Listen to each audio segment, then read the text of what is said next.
Good morning and welcome to the April 4th Reparations Committee.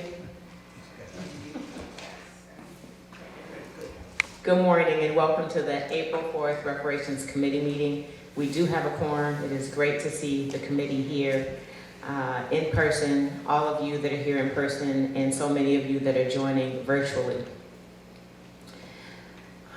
Before we have public comment on the front end.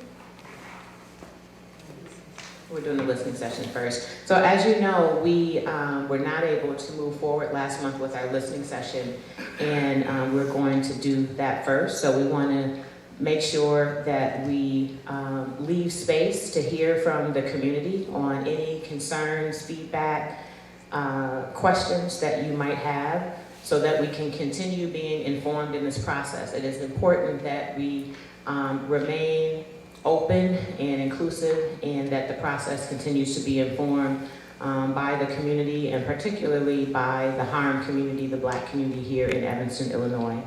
And with that, we have, is this the sign up? So we have an online sign up. Before we get to the online sign up, we'd like to see if we have anyone here in person that has comment, question, or any remarks? Okay. Looks like we have Mr. Lincoln Anderson and Mr. Fred Turman. But if you're here just to sign up, if you were signing up, you don't have comment? Now would be the time for comment. You said now? Yes. No. Yes, thank you. No? Okay. Yeah, I'm kind of representing a few people, and Thanks for being here. Yeah, they asked the question whether or not, I know that we were late getting the word, and so we're not signed up. But what they wanted to know was the fact that would they feel that they are my age? Young men and women. Try again. But anyhow, they asked the question, is there any way that they could sign up to, just in the event that something might happen and they are not able to get here, that they can choose who they would like to have their proceeds given to? Their benefits. So these are yourself and others that did not sign up. Yeah, we did not apply for the original. Yeah, they're okay. And so we don't have any information yet on when an application will open and exactly the terms of that. I think what they just wanted to, just in case they're incapacitated or something, and they are not able to make that choice. Absolutely. So what we recommend that the families do is register, and Tashik can take the information and make sure that you're on a listserv, and you'll receive both an email and a newsletter in the mail. So you get both mail at home and email updates on any program updates, any opportunities for the application to be reopened, any changes, and that does include, thanks to the work of the committee, and namely Committee Woman Attorney Claire McFarland, you do have the opportunity to identify a beneficiary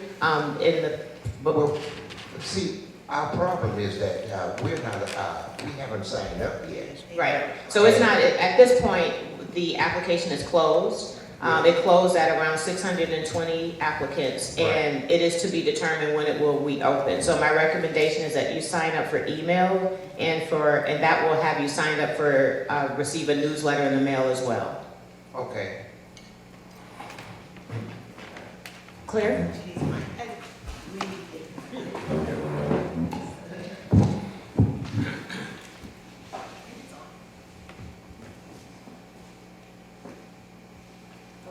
And just addressing, because I know sometimes with my programs, I work with seniors, some are not in the habit of checking their email and really comfortable with email. Registering for the newsletter, encourage family members, or when I speak to my seniors, I say your support team, encourage them also to provide their email address. when the application was open, we did have provisions in place to assist those seniors who needed assistance or assist their families, you know, to go through the process to help them with the application. So if you are, I'm kind of hearing that, you know, you felt like it's hard to keep informed. And so if you're not somebody who's really into the social media and even the email, the way, you know, people are communicating now, if you register or have a younger person, even if it's a neighbor or somebody who's keeping an eye out for you, to also provide their email and they can communicate with you. And then not just the housing, but some other opportunities may open up. And all of those things you'd be made aware of with the newsletter. Does that answer it more fully, your concern? It's kind of clear because it wasn't maybe like the impression that. I was under the impression that you have to be in person, you have to make known who you really are. Not at all. You absolutely don't have to attend a meeting in person. No part of the process requires any in-person. Very good, thank you. I just have to say one more word for the woman you just handed the microphone to, who was so instrumental in helping those people. She's our quiet queen over there. Is so instrumental in helping our community members get their applications complete and get assistance to them even to their homes. Thank you. Does that satisfy the question at this point? Yes. And so we had, that's all that we had signed up. Now, I noticed a couple folks came in a little bit later. Is there anyone else that wanted to have a comment, statement, question before we move on to online public comment? So before we do that, I want to make sure we recognize the significance of today and the significance and privilege of being able to do this work with the support of a city council, a community, other institutional leaders in a moment in American history where there are so many efforts and successful efforts in stripping away progress, civil rights, human rights, voters' rights, and so on. Today, at the very same time that we convene this meeting, there is the third legislation that will ban reparations likely to pass the Tennessee Assembly. We've probably been watching and we're aware of what they've done with HBCU, particularly Tennessee State University. But in addition to that, they have already passed the State Assembly and will likely pass the State House today, a bill that will ban any efforts for reparations in that state. It's important to us and this nation because it's the third legislation. The first was a congressional bill that was introduced this past summer. There was also a state bill that was introduced in the state of Florida, and now we have this one. And I just really want to recognize our city, all of our leaders, our staff, Tashik, our mayor, Daniel Biss, our city manager, Luke Stowe. This reparations committee that believes in this work, stands on it, is not afraid of white supremacy, and is advancing this work.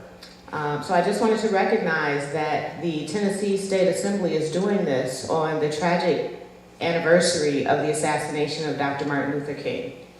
And it's also important to remember that towards the end of his iconic leadership that remains unmatched, he was advocating for reparations. So I just want to acknowledge that as we move into the rest of this meeting.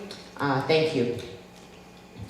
And now for public comment from the virtual space, we have Mr. Bennett Johnson. Welcome, Mr. Johnson. Okay, then we have Elmer Diaz. Dolores Kalbrunner. The Vanessa Johnson McCoy.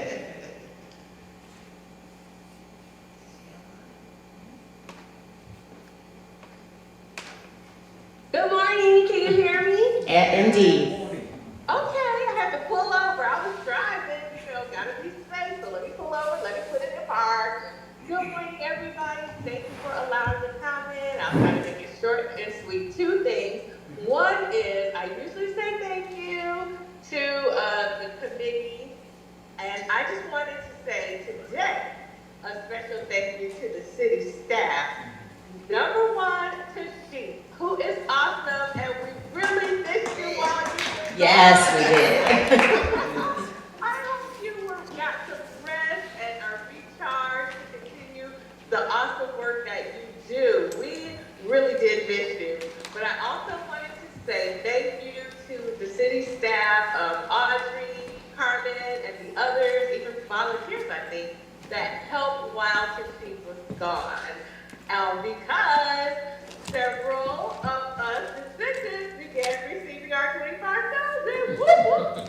And so they were helping fill in the gap while Tashik was gone. So we appreciate each one of you. So thank you, thank you, thank you. So that's my number one.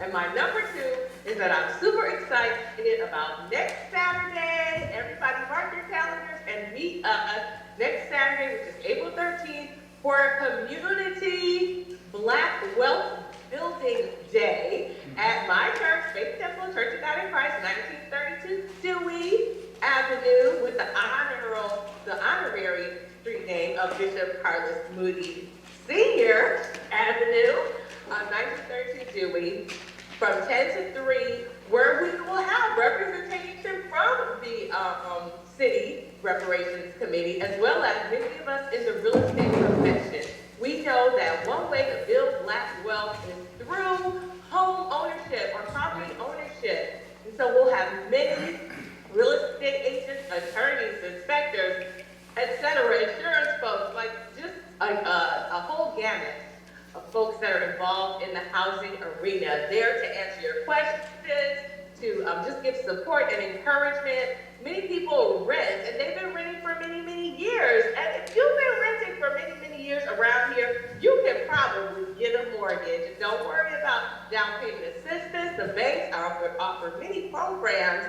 And so we're going to be there to help and let the community know we want to increase Black home ownership. And so this is the plug and the invitation to please come out to Faith Temple on Saturday, the 13th, 10 to 3, for the Community Day Black Wealth Building Tour for NARAB, which is the National Association of Real Estate Brokers, the premier network of Black real estate professionals. Thank you. You guys have a victorious and joyfully marvelous rest of your day.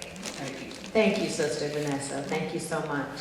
And please do attend. This is our third here in Evanston. Homeownership has been birthed out of this convening, refinances out of predatory loans, all types of assistance. Our own attorney, Claire McFarland, is going to be presenting on what to do with Big Mama's house, I think is the name of the session.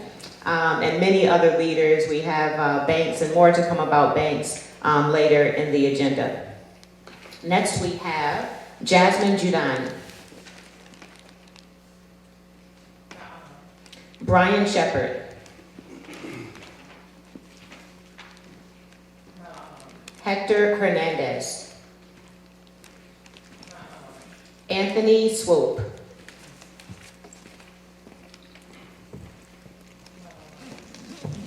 Annette Logan,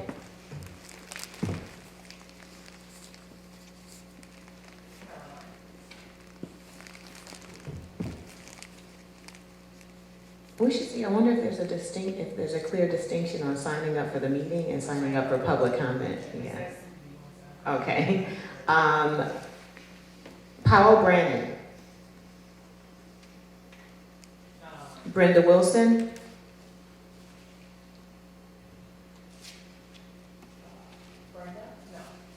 Melody Bickham. Virginia Steele.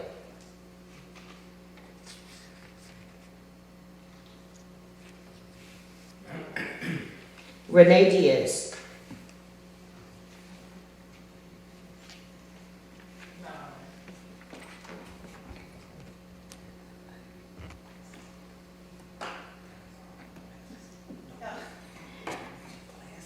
I'm sorry, did I say Renee Diaz?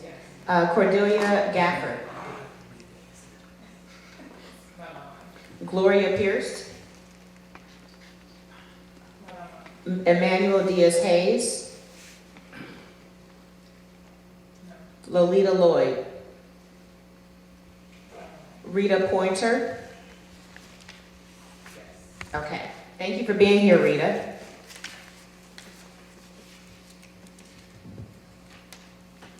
You're welcome.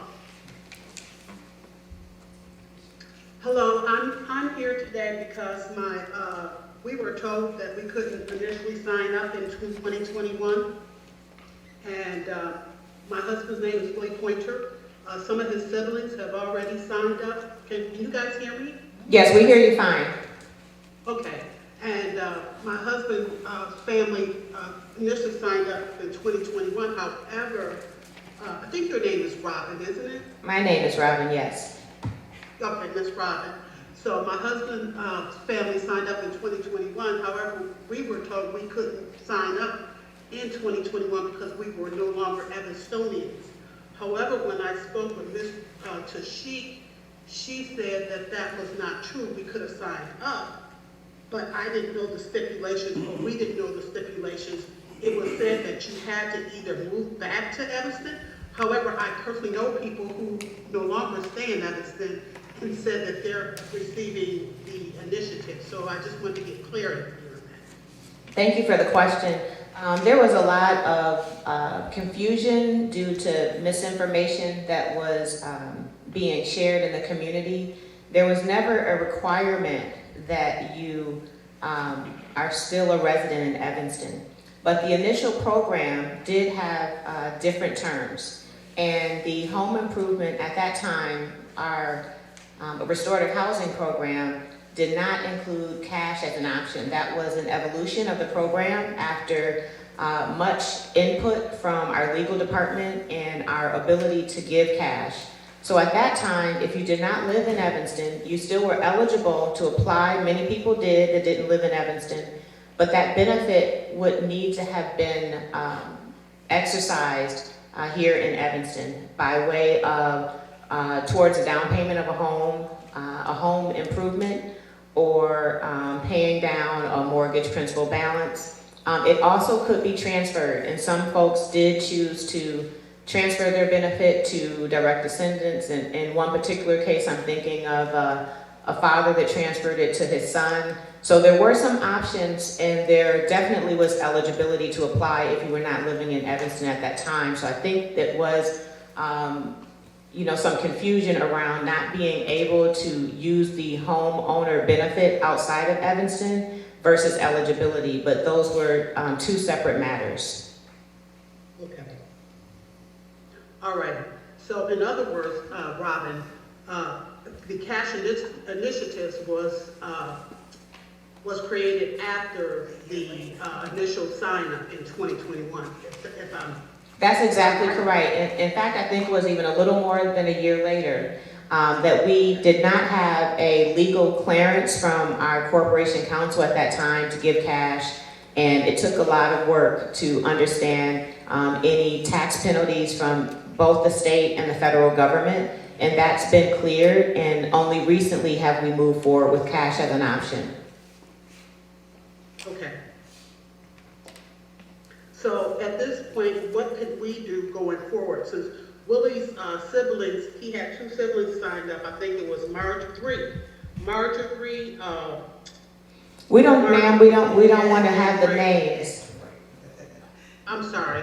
Marjorie, Gregory, and Juliet Pointer all signed up. Their address was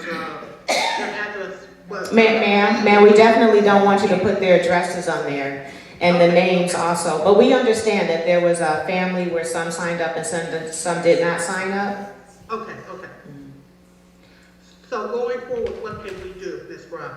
Well, at this point, we have closed that initial application, and the committee is actually taking its next step. And later in this agenda, you're going to hear about goals for economic development, opportunities for redress and repair. And that still is to be determined, but more information will come. I do recommend that you, like we mentioned earlier, sign up for updates both in mail and online. And as those programs develop, if anything opens up, you'll have access to it. I recommend that, and I said this before, everyone apply that is eligible, because we don't know how the program will evolve, what new opportunities, what new partners will come in. At one point, if you remember, we had a cash benefit program. This was before the $25,000 direct benefit. We had a institution approach us, and it was Up Together, I believe was the name. Up Together offered cash benefits. So we had a cash benefit program that was a companion to this. It wasn't this program. So my recommendation is that you do take all opportunities. If you were eligible, and back to eligibility, you were 18 and Black in Evanston and lived anywhere in the ward, in the community, any ward. You don't have to have been a homeowner. I heard a lot of that misinformation too. All you had to have been is been 18, lived in Evanston between 1919 and 1969, and been Black or be a direct descendant. That's the eligibility. And at this time, the application is closed, but I highly, highly, highly recommend that everyone stays informed of the programs that are forthcoming, because there are programs that are not the reparations benefits, but additional benefits. Namely, financial institutions have offered various benefits, and other organizations as well. So please do get your information directly from the city of Evanston.org/reparations, and I would recommend that's the only place that you get your information on what's happening with the Reparations Committee. So, Robin, now going forward, so right now there's no opening. The application process is closed at this time. That's correct. And so, if we sign up, basically you'll keep us abreast of what's going on, pretty much. Absolutely, absolutely. You'll get a newsletter in the mail. It's very well designed and very informative. Tashik gets it out, I think maybe quarterly or. Okay, awesome. Yeah, so anyone else that's listening, please do reach out so that you could get this newsletter right in your mailbox at your house as well. And you can get it out of state.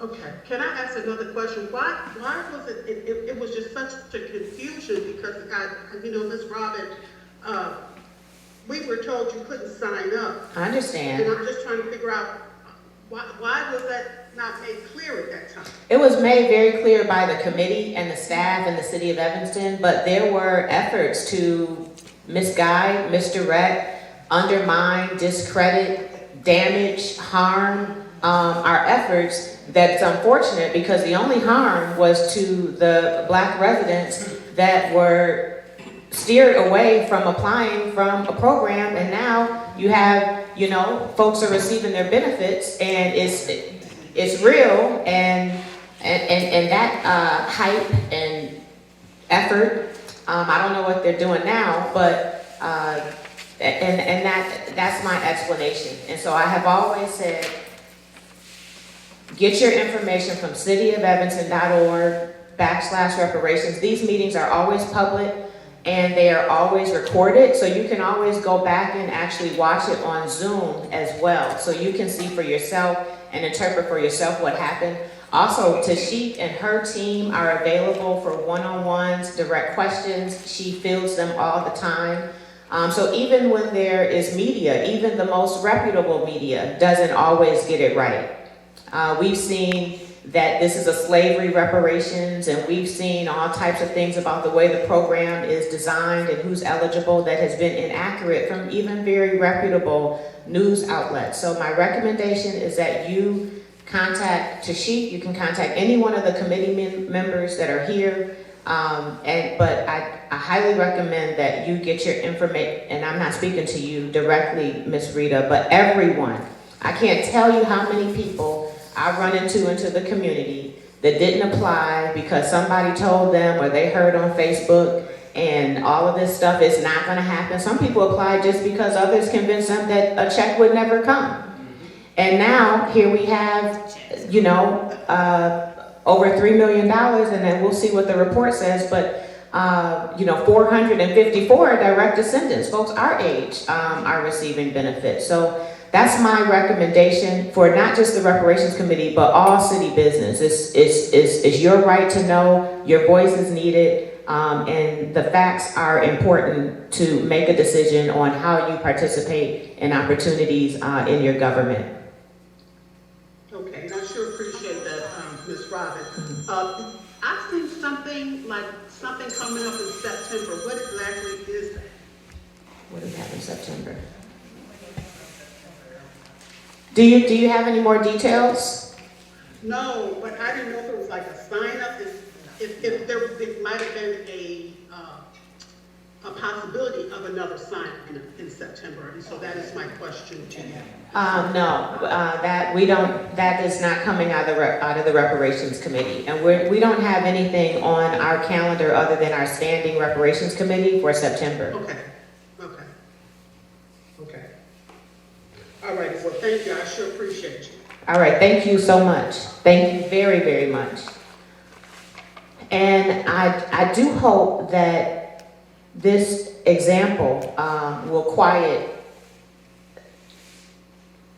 bad information, gossip, whatever you want to call it. But I do hope that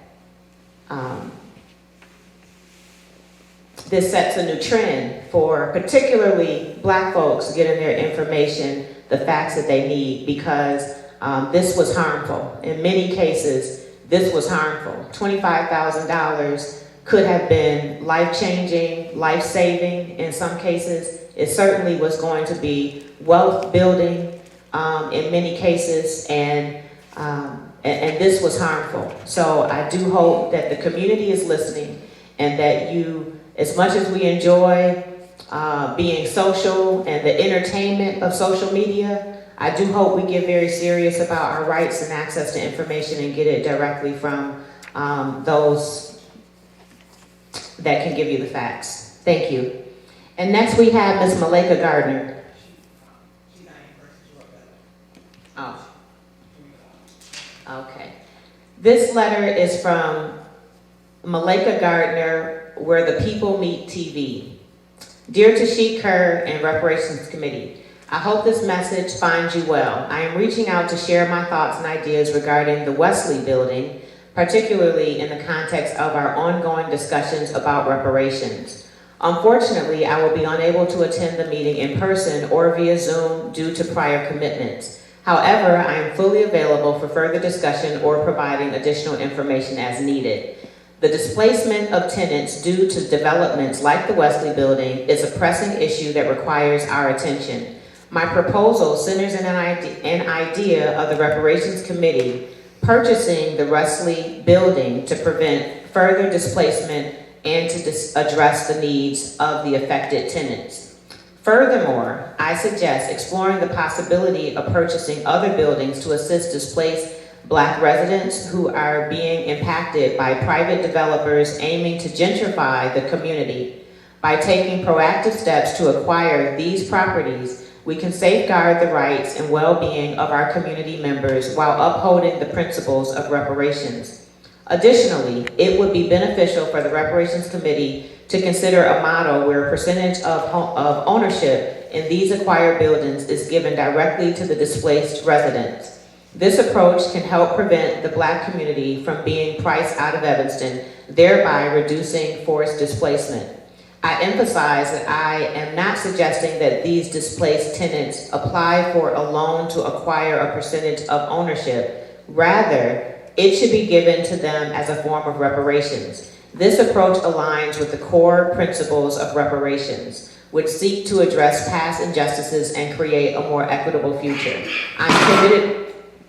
I'm committed to supporting these initiatives and would welcome the opportunity to discuss them further with committee. Thank you for considering my input, and I look forward to hearing your thoughts on these matters. Sincerely, Malika Gardner. Malika's not here, but I want to thank her for sending this suggestion. It's very thoughtful, We do have a working group, the housing working group. I'm gonna refer this to the housing working group for consideration. I think it's an excellent idea, whether it happens here at the Reparations Committee or otherwise.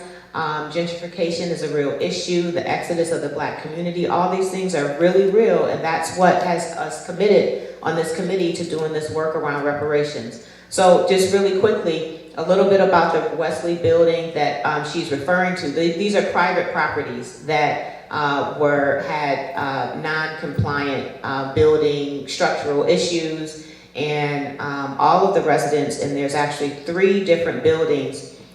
The residents are displaced because the buildings have been determined to be inhabitable. So the city, fortunately, has responded quickly with, if I'm not mistaken, an $810,000 grant in collaboration with Connections for the Homeless, an organization that has long been serving and providing housing for folks that are housing insecure. So those residents all are being served with housing opportunities, and if you hear otherwise, please do reach out to the city of Evanston and make sure that there is not one resident in those Wesley buildings that is gone without housing resources. But again, I want to thank Malika for this recommendation, and I want to refer this to the housing working group for consideration. Is there any comment? Yeah, I just want to note that the city has committed, as you noted, quite a bit to the situation, as well as, you know, on top of rental assistance for the next 2, possibly 3 years. The city's also committed to helping folks with their moving expenses and with the expense for maintaining a storage unit, as well as food expenses. And so the city has really, I think, set quite a generous example of what, in a perfect world, we'd be able to offer. And I think we've done that here with the Wesley situation. I agree, Councilmember Reed. Thank you for adding that. Councilmember Burns and this and all. I'm sorry? I was just saying, thank you for adding that additional information, Councilmember Reed. And if Councilmember Burns is online, is there anything further? Because this is a 5th Ward property. Well, thank you, Councilmember. Okay. Oh, sorry, I would just point people to, if you go on the city's website and search Wesley Apartments, there's a landing page now dedicated to informing people about what's going on and answering questions that people have. So I would point people there, and of course you can always reach out to me for more detail. My cell phone and all my other information is online. Thank you so much, Councilmember Burns. And then, just so that we don't get a lot of follow-up on this, these are private, and correct me where I'm wrong, the council members know all about this, but I'm quite sure these are private properties. I don't even know that they're for sale, and them having building violation doesn't mandate they have to sell their property, so I don't know what the details are, but I think Councilmember Burns might be the best first call to make if you have questions regarding this matter, because he's most informed. Thank you for that. And then our last public comment is Ms. Charlene Nayomo.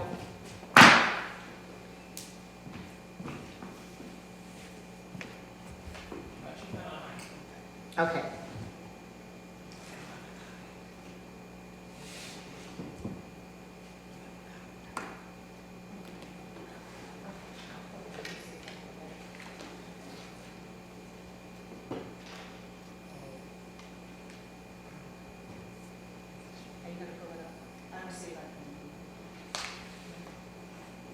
We can't hear it on the line if something's being said. Okay, no, we were we were looking for actually a document. Thank you, though. Yeah, it's online. That's where I always grab it. Just go to the committee page. Is there any, with the robust discussion that we've had, I want to make sure that there isn't any other comment here online or in the room, since this is set up for a listening session. So this is a unique meeting where we can have dialogue, we have exchange, because as you know, in our committee meetings, we have actually, we have public comment and we don't respond to public comment. So if there's anything else to say, no. And with that, we are going to move forward and we're going to get into the business of our meeting. And we always open our meetings with an ancestral acknowledgement so that we center ourselves on the work and why we are here. And that will be read by our elder, Mr. Carlos Sutton, committee member and 5th Ward resident. Okay, I'll just say the minute. With great humility and deep gratitude, we honor the strength, endurance, and sacrifice of our Black ancestors.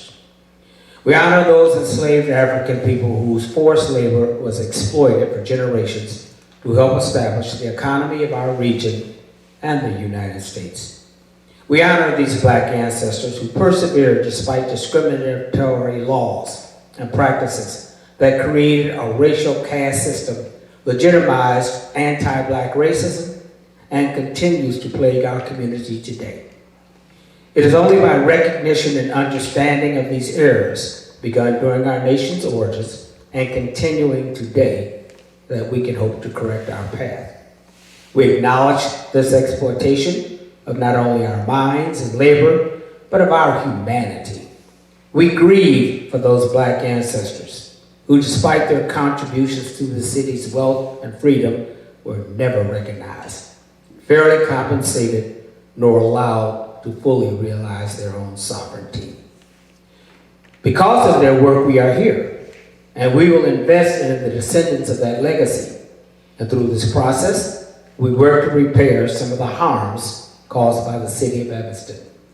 We also hope our focused attempts at reparations will serve as an example to the United States government and prompt and other organ institutions to accomplish the beginnings of the process of repair. Thank you, Evanston Reparations Committee.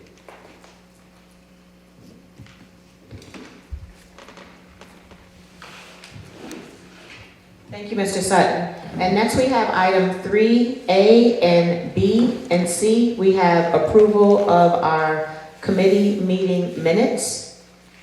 So moved. Second. Is there any discussion? Seeing no discussion, all in favor?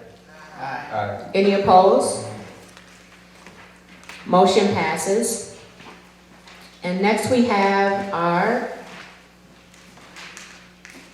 Presentation.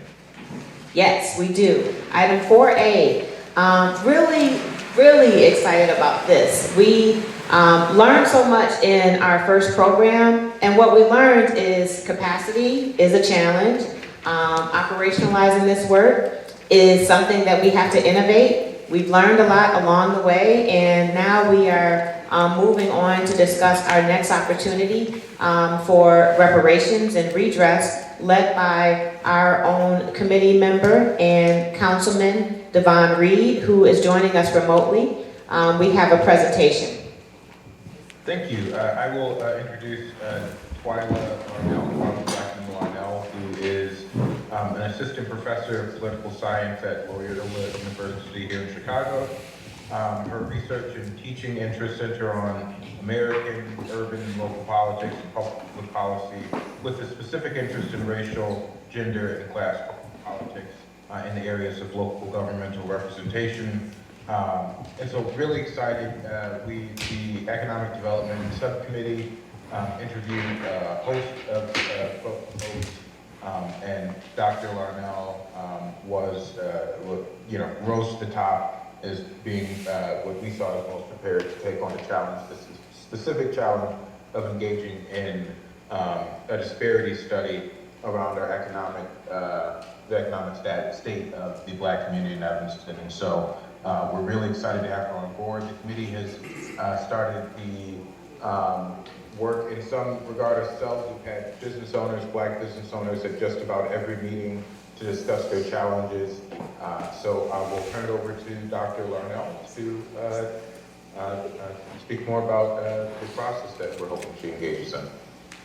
Well, hello everyone. It's so nice to be here this morning. I did my best to It's a little hard to hear you, at least for me. Can you hear me now? Okay. I'm sorry, I'm not good with microphones. In the classroom, I just walk around pointing at people. But it was really nice to be here in Evanston. I had not been to the government building, and as an urban political scientist, I do have a theme for governmental buildings. I have a 5-year-old, and whenever we go to new cities, we like to drive by City Hall or Village Hall, things of that nature. Try to get her started early on being engaged. By chance, will you all share the presentation? Because I want to make sure, and you can just show the proposal is fine, because that's what I'm going to use. So that you all can follow along with me.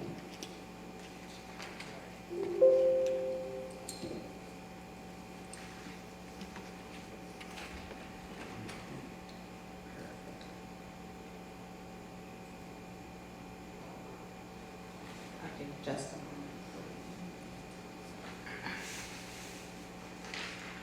And what you all are being shown right now is the proposal that I shared with the Reparations Committee. Thank you. You can just scroll on down. I'll give a brief little interview for each page. How about that? For the public also to see, and the rest of the committee who has not yet met me.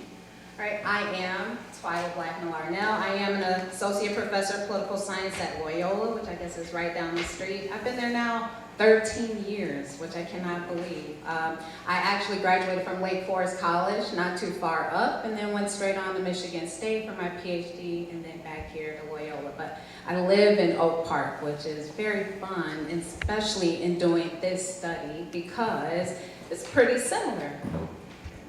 These are very similar communities, although I took some pictures and sent them back and said, why does their Target look better than ours?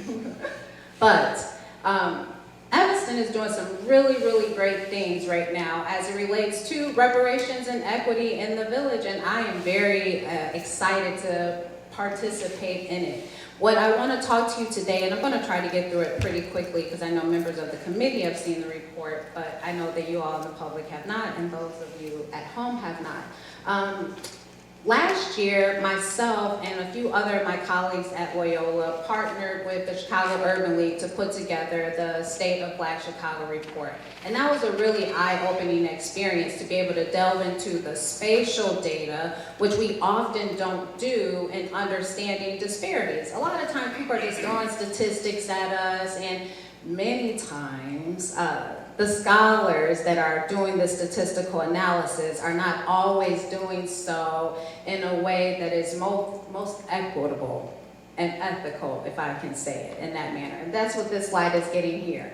The quote I have here is, when conducted in socially conscious and ethical manner, research plays a pivotal role in identifying, addressing, and improving all issues by providing evidence-based reasoning supported by community members' experiences to understand the root causes, right? What we're getting at here is that oftentimes scholars are taking shortcuts when they're examining especially issues related to marginalized, minoritized, or racialized communities. And what ends up happening is they are providing us with findings or recommendations that don't exactly fit our needs, right? And what ends up happening is that sometimes these policies or strategies don't work. And it's not because they're not good ideas, but because they weren't created with the specific community in mind. If you want to scroll down.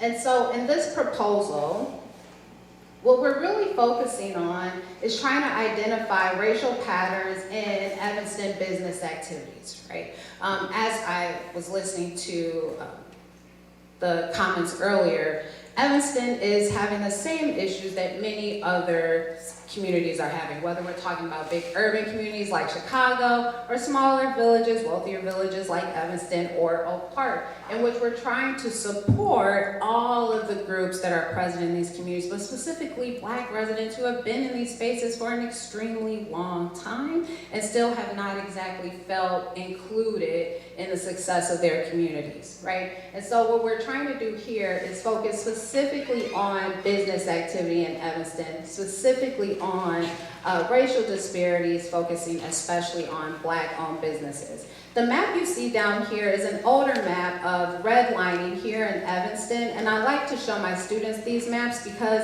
the patterns that we see in the redlining map of where banks were unwilling to provide mortgage loans and bank loans, you still see these patterns today, right? I guarantee you that if I showed you a map of Black home ownership or Black-owned businesses, that they are going to sit pretty neatly upon the map that we see here, okay? And so this is something else that we now need to address even still 50 years after this map was created, right? Earlier on, in the early 90s, Evanston did this study, which was really long. It was 248 pages. It was very, very detailed, okay? And I couldn't find anything like it from other communities in the area. And what the economic disparity study did was it focused specifically on Evanston's use of the Minority, Women, and Black Entrepreneurship Fund, right? And how they're procuring different contracts with organizations, et cetera. This is a really important area in which government can help support businesses, right? By providing contracts or other subsidies and resources to help support businesses. But since the 90s, and looking at the website, the Economic Development website, as well as the Reparations website, Evanston has a substantial number of business programs that are available to the community. And I can bet my bottom dollar, as we just heard a moment ago, that many of the Black business owners and potential Black business owners are not aware, one, of all of these programs or the extent to which they are available to them. And, sorry, my tab, I always have way too many tabs open.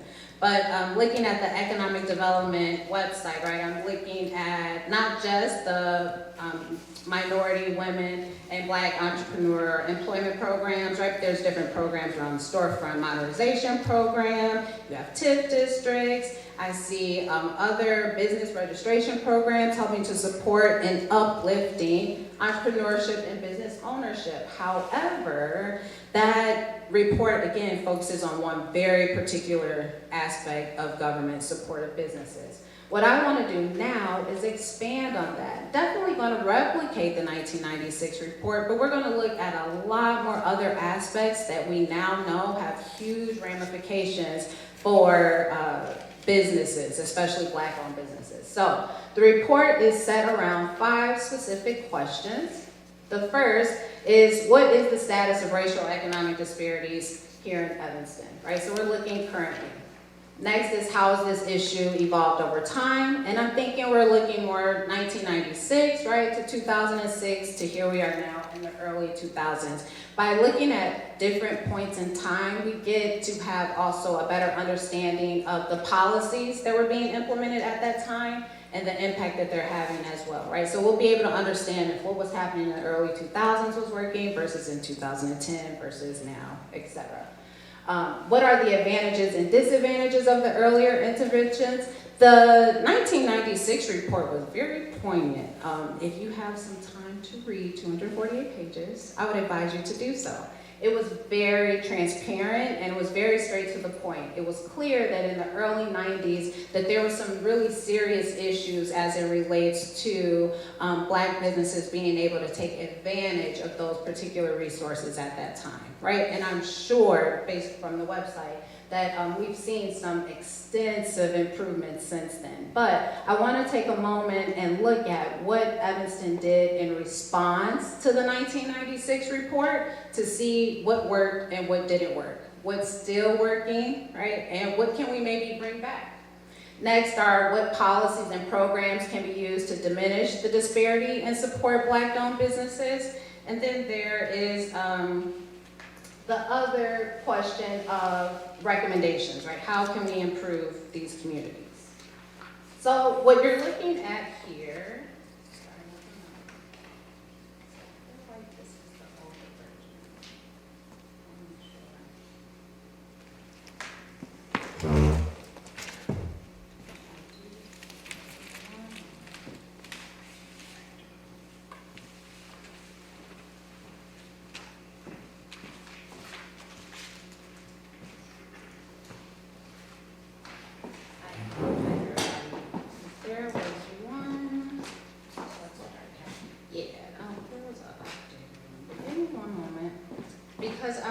wanted to share with you some of the more recent findings that I came across as I was preparing the proposal. Okay. There are so many different things that are occurring, not just in the Chicagoland area, but across the nation in terms of policies and strategies. And we really want to kind of take advantage of what other communities have done to also try to replicate that in Evanston if it works. So this slide here is looking at what are the costs of being a Black business owner in Evanston. This is a really important one because what we do know is that oftentimes Black business owners spend more money to open their businesses, maintain their business, and even still have higher failure rates. And so the earlier report looked specifically at that government policy, but what we want to do now, especially since there's so much data available, is actually look at business activity. If you could scroll down just a bit.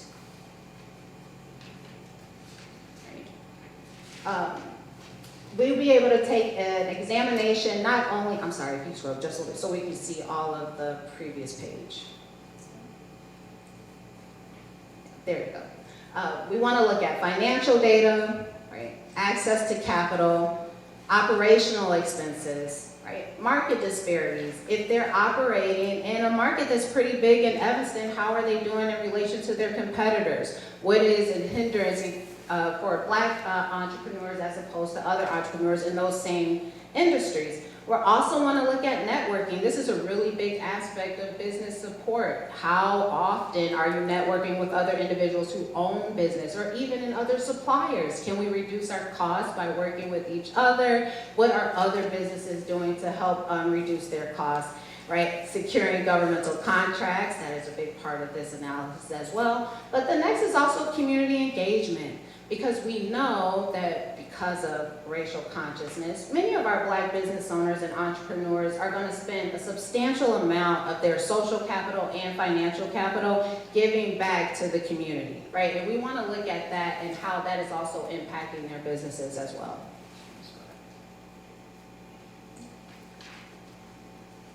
So, this new study is focusing on adding to the analysis by looking at all of this new data that's available, not just from the census or business organizations or even financial loan organizations, but the city of Evanston also has a substantial amount of data available online in their open portal.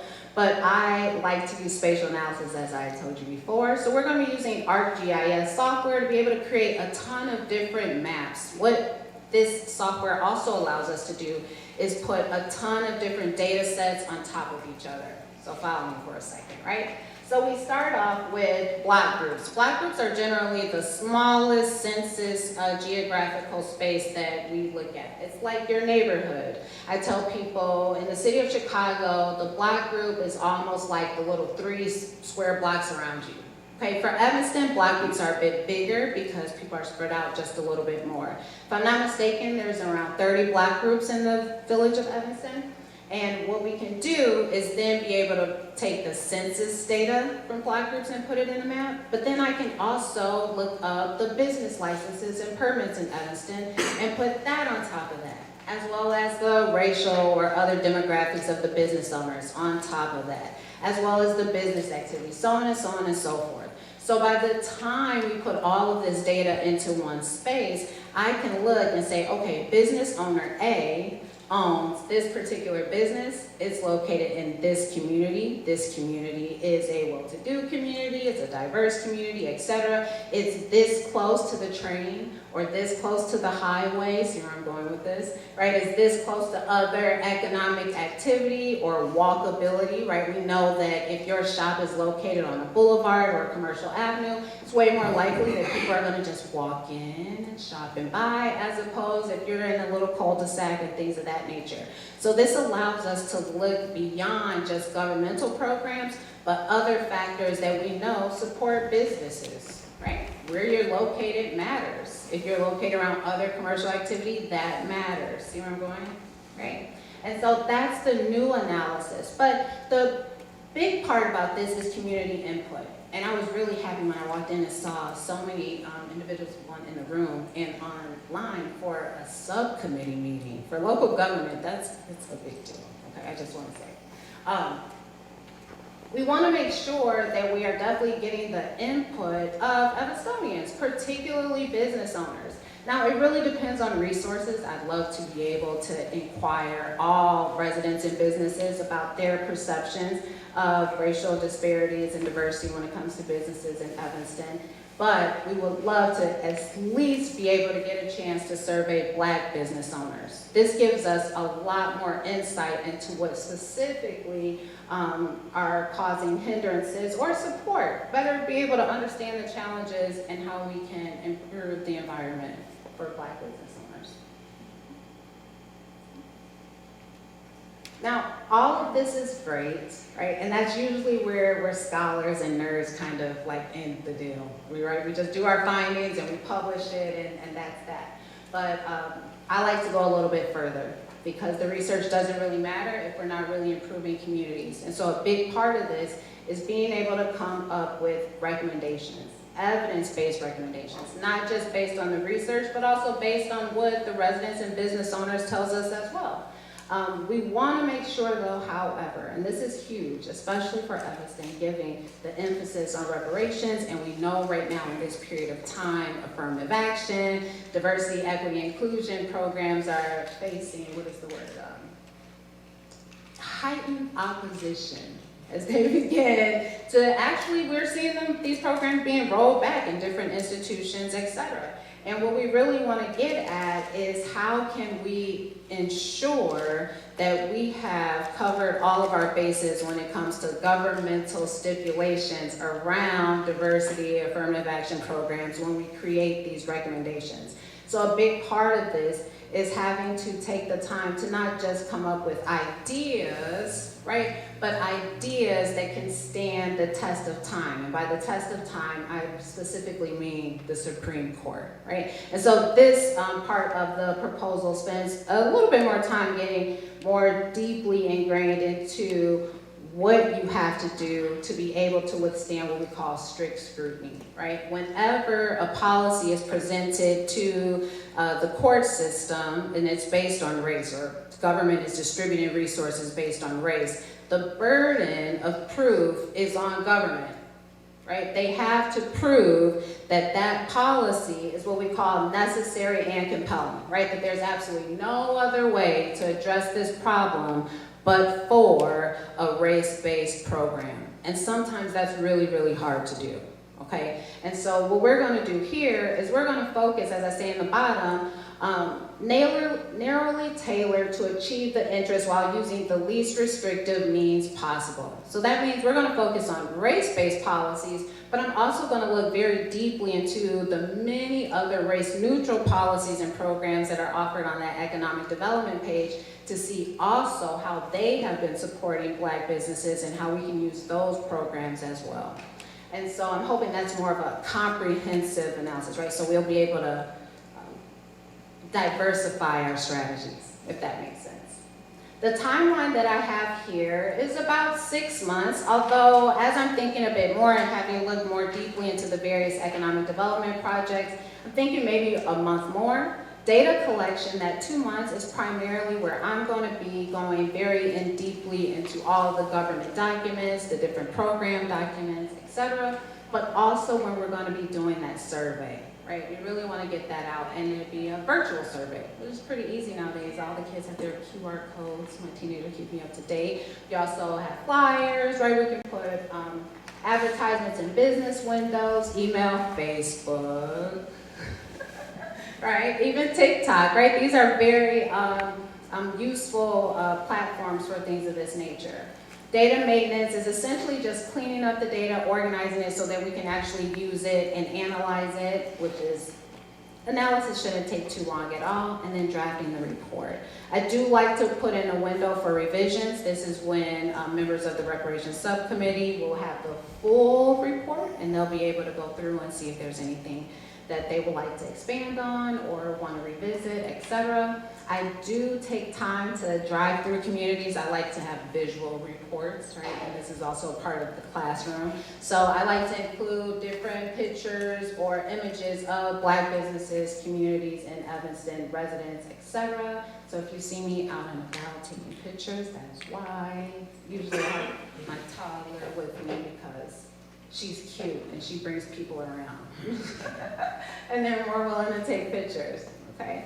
But this last slide is really just getting at the importance of this work. Evanston is a really historical community, not just for the Chicagoland or the state, but for the nation. And right now, it is a really strong role model across the globe. And it is really important to help provide more equitable opportunities in a village where Black folks have been for a really, really long time. The history of Black folks in Evanston and along the North Shore is just quite interesting. And we need to help support it because we have seen, not just in Evanston, but this whole entire area, an exodus of Black residents, business owners, etc. This has economic ramifications for the Black community, but it also has political ramifications for the Black community if we start talking about representation, right? If we want more resources for the Black community, there's power in numbers. So we have, it's like a chicken and egg problem.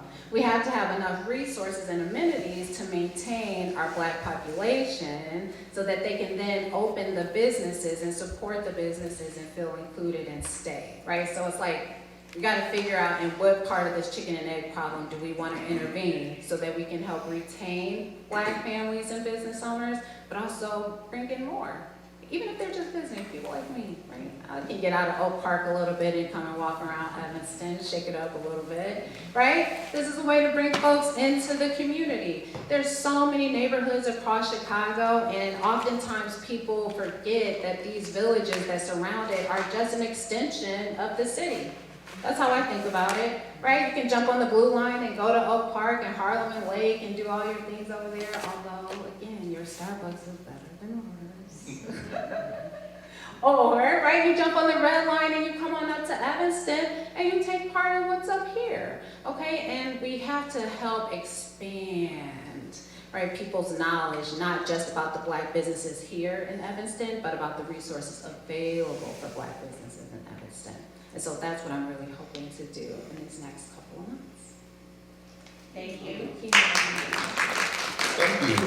Thank you, Dr. Rao. So the feedback that we are looking for from the Reparations Committee is really thinking about, is there anything that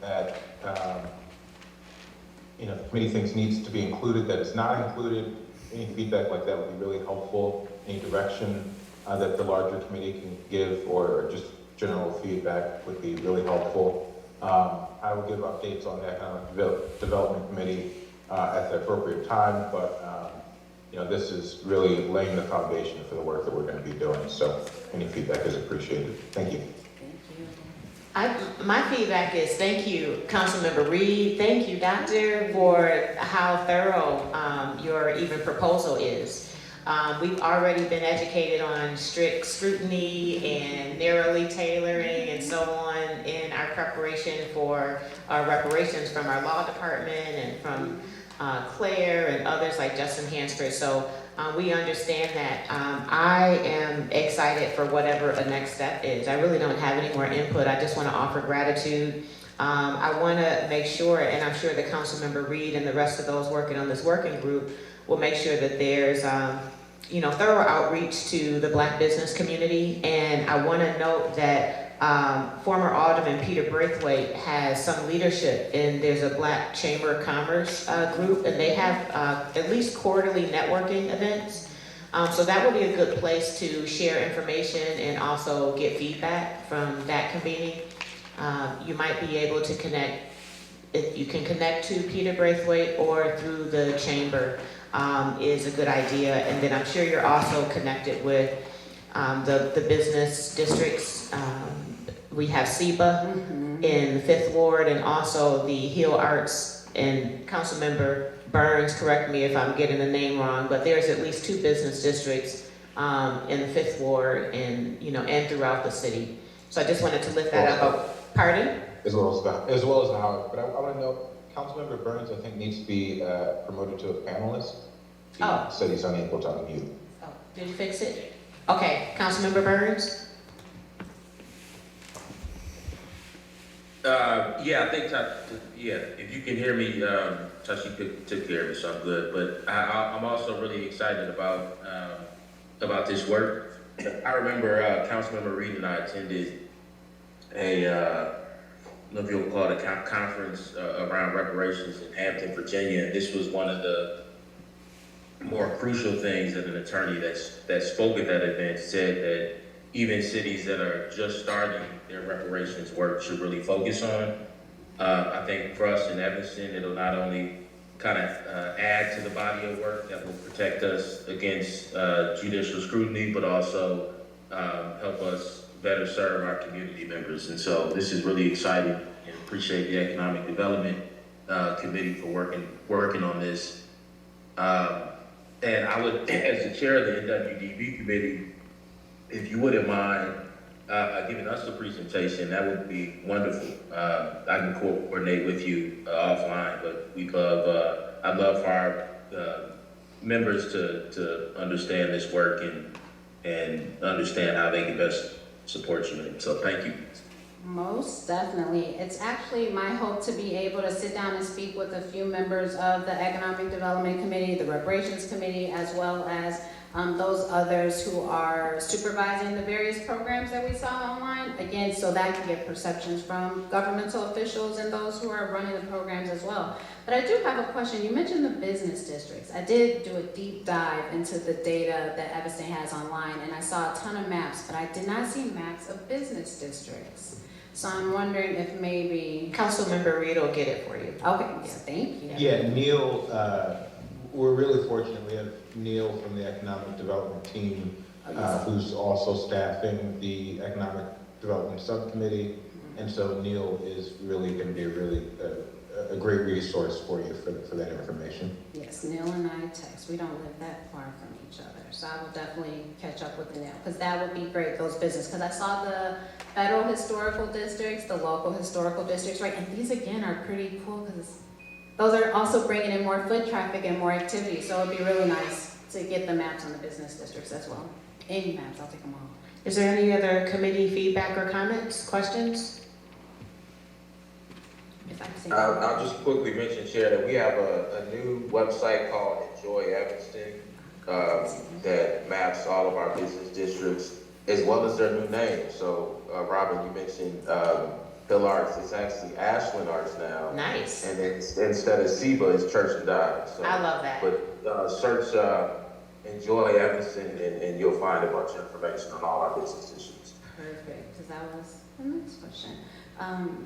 I was going to say also, in the next days, for those of you who are all here online, public, etc., if you can think of any Black-owned businesses in Evanston, whether they are closed or new or potential business owners, or even if you're thinking of individuals who are operating businesses maybe without permits at home, right? I would love their information. Those are the folks that I really, really want to get to, actually, because we want to figure out how we can get them from their smaller businesses in home to storefronts, right? Or online or something like that. So we want to not just focus just on the businesses that are already established, but potential up and coming businesses as well. That's a way that we can target the youth, because that's where they are right now. Awesome. We put together a directory for one of our, I think, a past Wealth Day. So we'll make sure you get that. It's a Black Business Directory. You'll also want to reach out to, it's co-led by two couples, the Weavers and the Murphys, and the Black Business Consortium or Black Business Association. I'm not exactly clear on the name, but if you stop by Yo Fresh Yogurt or CNW Ice Cream, you could meet either of the couples and learn more about the convenings that they have for Black businesses. I'll go over there right now. What's the name? Yo Fresh Yogurt, Yo. which is on Chicago Avenue, and they also have great soups and sandwiches. And then CNW, they have the corner of Church and Dodge, actually, and you can have all kind of treats, meals. See, And and, I would suggest waiting until you have your toddler with you to go to see it. listen, you will not stop me from eating a taco, ever. Perfect. Thank you so much. I really appreciate your time and the feedback, and you all have my contact information. Public too, feel free to shoot me an email if you have anything else that can help contribute. I want to support as best as I can. thank you so much. Thank you for your attention to this. And so you know, Oak Park is starting their path towards reparations also. Just wanted to make sure we lift up Oak Park. Well, see, I might give them a call since I live there. Oak Park too, and they are modeling it after Evanston. Yes. Right, but the thing about Oak Park is a little bit different. They don't have the same level of Black business activity, right? And that's something that they're going to be starting a little bit further behind.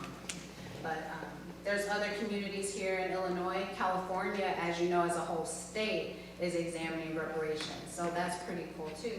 Hopefully we're able to see Illinois, which is a fairly progressive state, pick up on the same thing. Awesome. Thank you so much. Now, I have a question. Other than to put this on file, can we move forward with an action? What would it take? Councilmember Reed, you know all the rules. Yes, so as it stands, the proposal is under the limit that would require city council to approve it. So I think it would be helpful for this committee to approve it, but really ultimately the city manager can unilaterally approve this. So with that, I will move that the committee accept and recommend approval of this contract. Second. Any final discussion? All in favor? Aye. Any opposed? Any opposed? Perfect, the motion passes, we're recommending it. Thank you again, Doctor, for being here. Thank you, Councilmember Reed, for your leadership on this, and everyone that joined you on that working group. Councilmember Reed, is there still space for folks to participate? Is the working group open to the community? Can you give us the dates and meeting times? Yeah, we meet on a regular schedule. It is Tashik on the pull up my calendar. I think our next meeting is next week on the 17th. So we meet on the, was it third Wednesday of every month, Tashik? Correct. Oh, I'm sorry, that's another economic, I'm also chair of just economic development, so wrong meeting.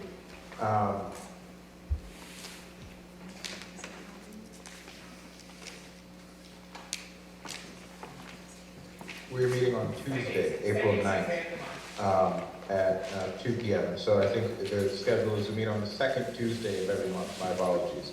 Thank you for sharing that information. All are welcome and encouraged. We do have, we're running a little bit over, and Committeewoman Lockhart has a hard stop at 10:30. So we have a couple items for action. I'm gonna pause 5A, which is a update from our leader, Michael Geis, and we're gonna go straight to 5B and C, since we do have to take action. So 5B, Ancestor Reparations Recipient Disbursement Update to Sheep. So moved. Thank you. Yes, so in terms of our ancestor reparations recipient, as of April 1st, city staff have contacted all ancestor reparation recipients that we can contact, and 129 recipients have made a selection. In total, we have dispersed approximately $3 million just for the ancestor group, and then for the direct descendants, city staff has met with 70 direct descendants. We estimated that we could do just 80 this year. And 64 recipients have made a selection, and that amount to $1,587,000. Thank you. Great work. And who else is running into people in the grocery store and everything that's got their reparations all the time? It's been encouraging to see the progress. And so we need a motion to accept and place this on file. I will move both items to accept and place on file. Second. Okay, we have it. One bit of discussion on that. To a point that was raised earlier, about folks that are not Evanston residents receiving reparations. You know, I do think that is one item that we should still look out for and you know, consider further if we are allowing folks, because you know, the housing program, because of its tight restrictions, the money of course had to stay local because you're in essence you're buying a house or you're making home improvements in Evanston. But with the direct cash payments, I guess it is possible for someone who, you know, lives in Wisconsin potentially to receive the funding. And so I just, as we move forward with other programs, I do want to make sure we have that residency requirement clear. We'll leave that for a discussion as we move forward. Yep. And if there's no further discussion, it's been moved by Councilmember Reed and seconded by Committeewoman Claire McFarland. And all in favor? And Chair, a quick question. Is this, are we doing both at the same time, the descendants and ancestors report? Yeah, Councilmember Reed Okay. moved them both. I did have one question, because it seems like a lot of the descendants which we anticipated are selected direct cash. I think I saw 6 at home rehab. But even for the descendants who select cash benefit as their preference, they can still work with Michael, right? Yeah, we're gonna clarify all that when he's item 5A. Okay, perfect.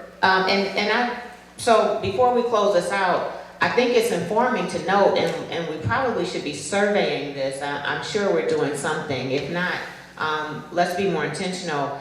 Many folks that have received cash did it with the purpose to do some sort of home improvement or wealth building activity through their home, whether it's to pay it themselves, pay their balance down themselves.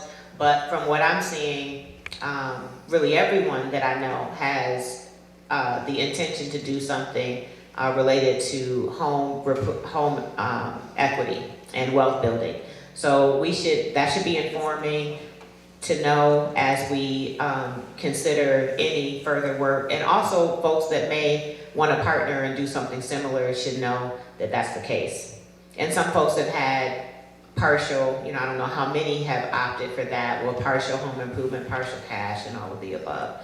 But I think we have it moved and seconded. All in favor? Any opposed?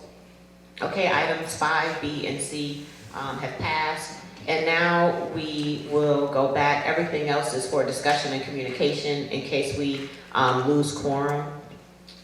We have 5A. Thank you, Mike Dykes, for being here. We're so grateful for your leadership. We've been hearing great things about what's happening through your leadership in the community. We'd love to hear your report.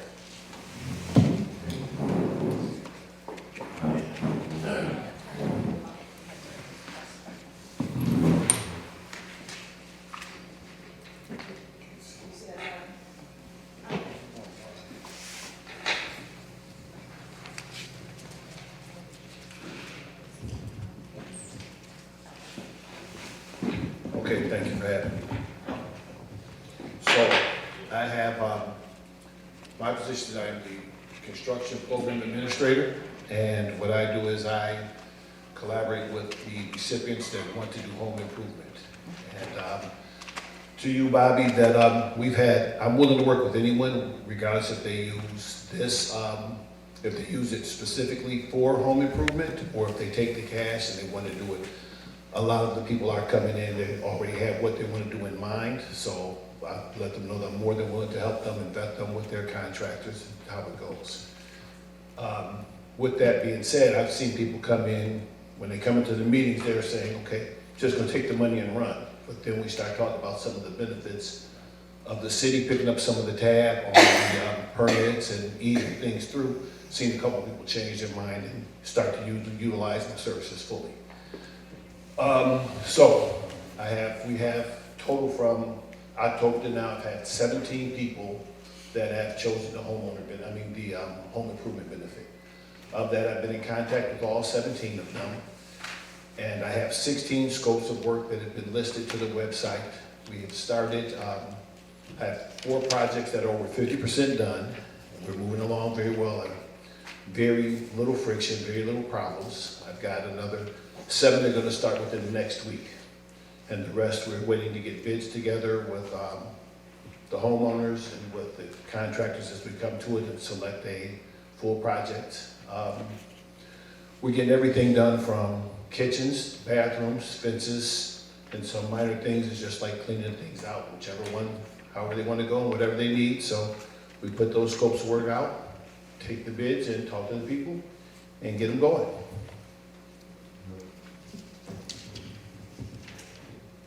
You ready for comment? Sure, I'm ready for comments. Any questions? I'm sorry. I want you to share with the folks. So I'm most excited about the value add. And so we always had a vision that home improvements and repairs were being done by Black contractors, adding an economic benefit and increment to the Black business community. Black contractors employ and contract other Black professionals. So I want to thank you for organizing Black contractors more, so I know many more that are working, and we struggled with that in the first round. So could you give us any feedback if there is any to share on that? Okay, yeah, I'm sorry, I meant to mention that. All of our contractors are local and all of them are Black. They're all qualified, they've all licensed with the city, they've all registered with the city as vendors, and they're all in the neighborhood. One of the good things, as I put to the selling point, to both the contractor and the homeowner, these are guys you're gonna see. You're gonna see them in the grocery store, and so they're gonna have to step up and do a good job because you're gonna run across them. Oftentimes you get a contractor and he heads up to Waukegan, you never see him again. So he's got your money, he's gone. If you're good, bad, or indifferent, it goes there. But these are, people that are going to, you're gonna see them again, and I look at it like they can hire my son or your son or your son or your nephew or whatever it is to keep it going and try to keep the money in the community as long as we can. And I would say I've got 20 contracts that are signed up, and the furthest one lives in Skokie. He's in Evanston, born and raised, but it's just moved across the bridge. So they're all right here, and again, you're gonna run across them here and there. To me, it's like, you don't know them, but then it's like when you get a car, now you don't see them everywhere because they are here every day. That's great to know. And they also work on non-reparation recipient homes, lakefront properties and every place else. So I would love for you to think about a way that your list of vetted contractors could be shared more broadly with the community at large to create more opportunities for those Black contractors. Okay. Yeah, perfect. Thank you. Any other comments? Questions? Yes. Sorry, I'm really interested also in asking about the diversity of their employees and maybe apprentice. I know a lot of people don't know this, but right now the apprenticeship, there's a backlog. There's not enough contractors to be able to give many of these young folks, especially Black and Latino men, jobs. They have to apprentice before they become a plumber, an electrician, etc. And so that's something I'd be interested in maybe talking more about or hearing more about. Okay, that is, there's a kind of a fine line. Everything is not the exact same. So we're watching some of the things that we're talking about with city funding and things that go on.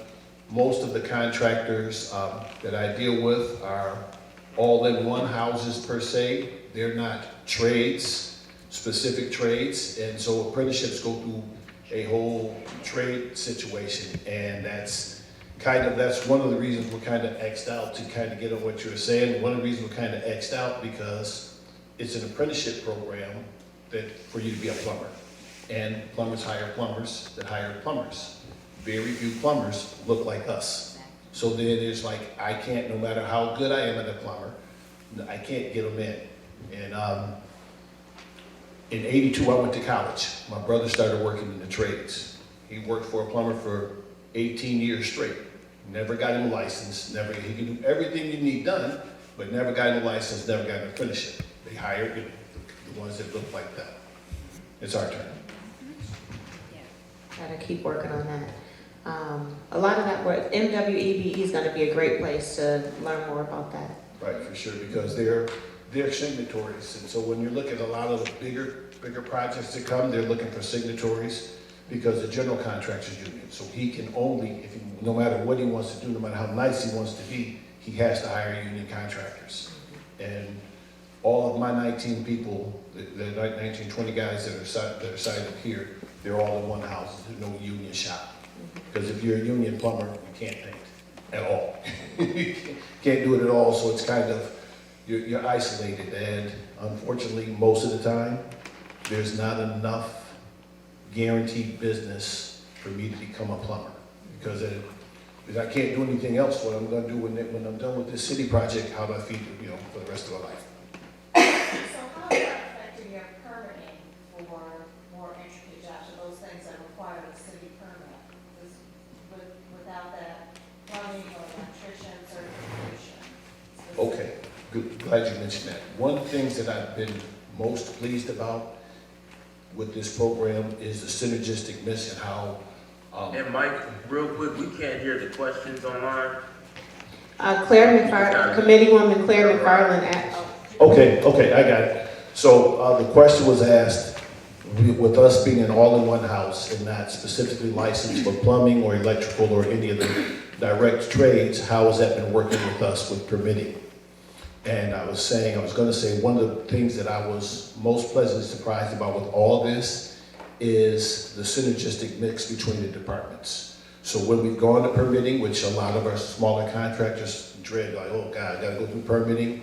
The permitting department has been extremely on board and easy. And the answer to that is, we do have contractors. We will bring in a plumber, and he'll pull the permit and we'll do the things, we'll just oversee it. And so he will work somewhere else or do something else or do some other things, but we'll bring them in and they'll get the permit. We'll get a licensed plumber or a licensed electrician to go through. We do have a whole lot more minority electricians. That's a lot easier task, but there are a few black plumbers that happen. They're just not big enough themselves to bring on apprentices and so on, but we definitely do get them in there to get into the building department to get in and get the permits, and the building department has been on point with us. One of the biggest benefits of using me in the city's program is the fact that we do end up waiving the permit fees, which can be hefty, and then we're able to jump in that line because sometimes that line can be long. Thank you. Is there any other discussion from the committee? Thank you, Michael. Thank you. And next, we're going to move on to 6A. We had a pretty thorough announcement from Vanessa Johnson McCoy. Is there any further comment on this or discussion? Could you just restate the time? Or is it? Yes, it is Saturday, February 13th, 10 a.m. to 3 p.m. Lunch is served, refreshments are served. In the past, I know they've had childcare. It's really a family event. All are welcome. I do have a couple of things I would like to add. I'm going to recommend that our economic development, Councilmember Reed and Councilmember Burns, if you could have economic development and MWEBE staff there have a table, because it's Wealth Day, it's centered around housing, but it's wealth in general, to make sure that they're providing updates on any programs. To the doctor's point, so many programs are going underutilized just because we don't know about them. We found that out when we started Reparations. So any type of grants and opportunities, if they could be there to share that at the Community Wealth Day, that would be ideal.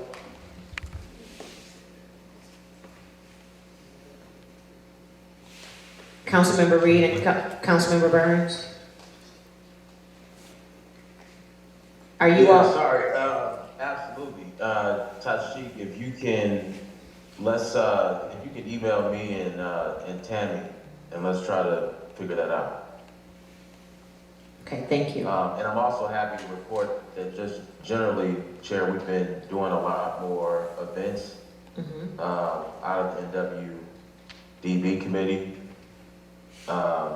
So much so that I think, Tashik, we got a tablecloth with our name on it now. I mean, we're out there, we're doing things and setting up tables and working with the community directly. So I think this is absolutely aligned with, the work we've been doing recently. Awesome, thank you so much. And then lastly, any senior services, so any announcements about the handyman program, and any other services like that would be ideal to have there.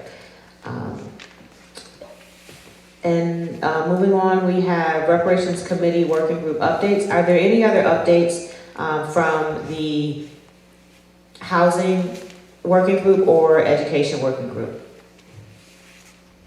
Not at this time for education. We're Thank waiting on a meeting with District 202. Thank you. And next we'll move on to 6C, Reparations Financial Report.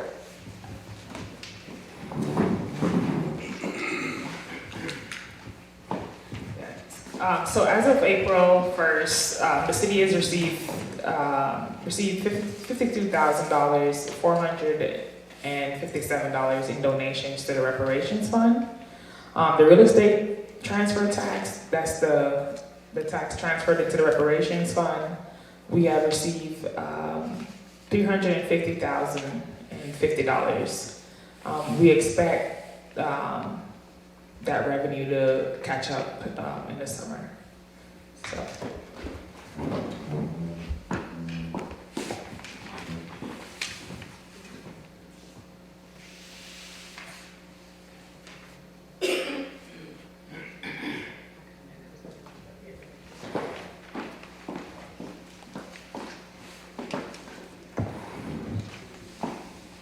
Okay, we thank you for that report. Any discussion?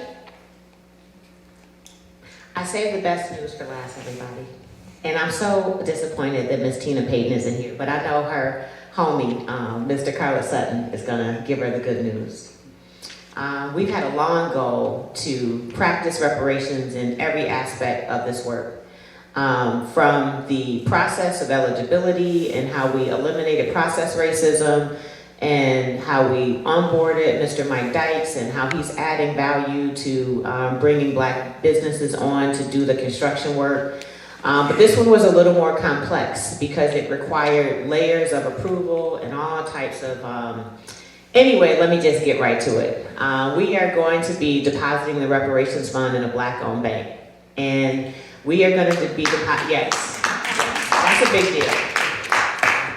It's a big deal, and so as you've heard, we've dispersed about $3 million, so we have a minimum of $17 million more that will be deposited in Liberty Bank. So we need to give thanks to our Mayor Daniel Biss and our city manager, Luke Stowe. I cannot express enough how important it is to have a city manager that believes in this work, and his office really is the reparations staff led by Tashik Kerr. So Tashik, thank you again. We can never thank you enough. It was a long road and all, but anyway, we're there. And so that will happen pretty much effective immediately. Those funds will be in Liberty Bank. Liberty Bank is a $1 billion valued bank. Their closest branch is in Park Forest, Illinois. They don't have an Evanston branch, but they are across the nation. And this is a way that this repair can be multiplied. $17 million in a Black bank is going to give more lending power and access to Black businesses, Black mortgages that are fair, and other forms of support. So this is a very, very big deal. This, I believe, is the biggest deal since passing Resolution 126R19 in 2019 on what the value add is. If we have inspired more than 100 municipalities to do reparations, what if they follow this model? And what if the $17 million eventually is $300 million from the city of Evanston? I'm not saying that that will happen, but I'm just saying, what if? Let's not be scared to dream. And how that can transform and continue to improve repair in this nation. So congratulations to the city of Evanston for continuing to show up in real ways, moving beyond apology. moving beyond a study and a report and doing tangible redress. And with that, if there's any other, is there any comment on that? That is amazing. Go ahead, Councilmember Harris? I just want to say that that is amazing, and it is just further proof that the work that is happening in Evanston is instrumental. And I wanted to say, I'm especially, Mike. I don't think this one's got it, yeah. I'm especially thankful that we were able to work that out with Liberty, because just to remind people online and the committee members, Liberty came and made a trip here to present to us early on, putting together specific instruments for our mortgage for our first-time buyers. So really so happy that we're able to also make that synergistic relationship. Yeah. And so, thank you to Liberty Bank, to that point. Thank you for, they provided not just mortgages, but they also provided, and I don't think one community member took them up on this, 100% refinancing for predatory loans. So that's like payday loans, you know, other types of predatory loans. I don't think that includes mortgages, so you want to look into that. But we want to take them up on that. They also had a special savings account, a special mortgage product. So they have been invested and committed early on years ago. And we need to thank our friend to this work, Matt Feldman, who is a community leader. He's a lay leader from Beth Emmett Church. He is an ally. Again, this work is for everybody. Matt is a white man, very committed to reparations for Black people. And he's the one that made the introduction to the bank presidents. Not just at Liberty, but Liberty is the one that is going to best serve our purpose and goals here for reparations. So thank you, Claire, for making sure we didn't miss that opportunity to acknowledge further. And with that, we have finished our business. Our next meeting is going to be next month on May the 4th. Same place, same time. And please do share this information with those that you know and have them sign up to get information directly. May I have a motion to adjourn? May 2nd. May 2nd. Is there a second? Second. All right. All in favor? All right. All right. This meeting is adjourned. Thank you and have a wonderful day.